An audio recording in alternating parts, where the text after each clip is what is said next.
এই মন্দির, যে শ্যামা সুন্দরী মন্দির দেখতে পাচ্ছ, বহু মানুষজন দূর দূরান্ত থেকে আসেন পুজো দেওয়ার জন্য, তাদের মনস্কামনা জানানোর জন্য।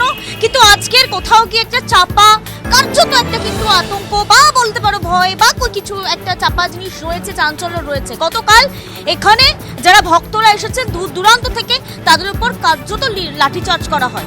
ইতিমধ্যে দেখা যাচ্ছে বেশ কয়েকজন ভক্ত যারা ভিতরে এসেছেন, ইতিমধ্যে লাইন দিয়েছেন, আজকের পুজো দেবেন।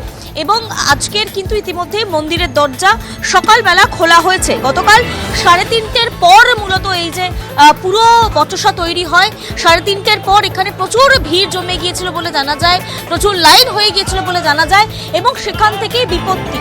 মন্দির কর্তৃপক্ষের তরফ থেকে এখনো পর্যন্ত কোনো অফিসিয়াল বাইট বা অফিসিয়ালি সংবাদ মাধ্যমের সামনে জানানো হয়নি। গতকাল একটি তিথি ছিল, তার জন্য আরও ভিড়টা বেড়েছিল এমনটাই জানা যাচ্ছে।